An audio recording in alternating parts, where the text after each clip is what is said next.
Shannon, we were discussing the Pennsylvania Senate race, which was one of the closely watched races in this cycle, this election cycle, between Fetterman and Dr. Oz. You explained a little bit about what the traction might have been, and some people were surprised by the outcome that Fetterman won. What do you think hindered Dr. Oz in his quest for that seat? Listen, at the end of the day, Fetterman's issues come down to the fact that he had a stroke in the middle of the campaign. And so he's dealing with some serious medical issues. But before that, it was probably a little bit more of an even race. Dr. Oz is a really likable guy. He's a really smart guy.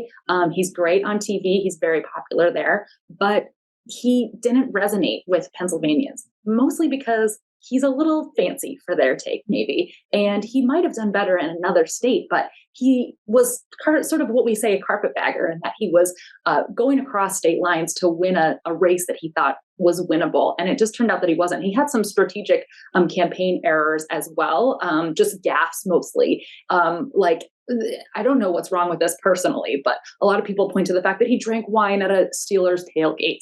And that sort of turned off the voters that Fetterman was then getting.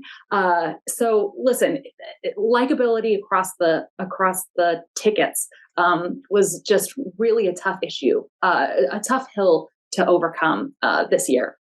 So, Pedro, with I guess President Biden's led Democratic Party results, which is, again, I think shocked many, maybe not you, but shocked many. Did this Democratic result then cement the Biden-Harris 2024 ticket? I'm not sure. That's a good question, because before this, it seems like there was a lot of talk of basically trying to convince Biden to not run from the Democratic Party. I honestly don't know what's going to happen. It really does seem like Biden emerges from this thing strengthened. And now I think the big question is actually who is going to get the Republican nomination, because that seems to connect to this, right? Like basically which Republican nominee could defeat just a presumed Biden ticket. But I think what's clear is that Biden does come out of this looking a lot stronger, because for a lot of Republicans, this was really a kind of a mind-blowing moment, right? A lot of people went into this thinking that it was just going to be a layup, that Republicans were going to see a red wave and just clean house, but it didn't happen. And I think there's going to be a lot of soul searching, a lot of reflecting that's going to happen going forward. Shannon, to echo that, a lot of folks did actually think that this was perhaps a referendum on Joe Biden and his leadership. I'm going to ask you the same question. Is now a Biden-Harris 2024 ticket guaranteed? I think it would be very dangerous for the Democrats to be thinking that way. Frankly, as we pointed out earlier in the show, somewhere in the range of 70% of Americans, polls show, think the country is going in the wrong direction.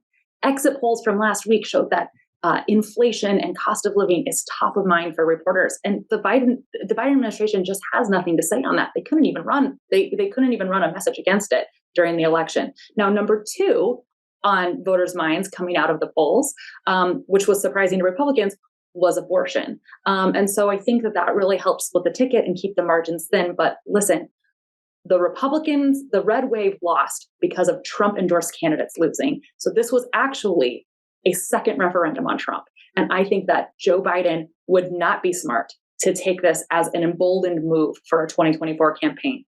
A very interesting perspective. Okay, well, one person who I think did take or would be given a positive step forward if he wanted to pursue this was obviously Governor Ron DeSantis. If he wants to run for 2024 president, if he wants to run for that primary, I mean, my goodness. He took the Miami-Dade County by more than 11 points, seeming untouchable. Pedro, did that surprise you? Did you think there was going to be this kind of win for Governor DeSantis? Yeah, I think there were a lot of indicators that this was going to happen, especially the transplants coming from out of other states moving into Florida and stuff like that. I mean, it wasn't surprising at all, the fact that DeSantis overperformed and the GOP in general underperformed.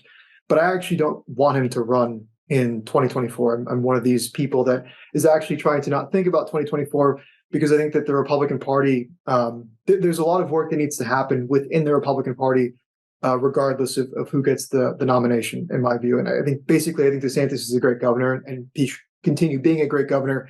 And right now, what at least I'm looking at personally is how to address the issue of party leadership. Because again, I'm not convinced that this was basically the death knell of the America First movement.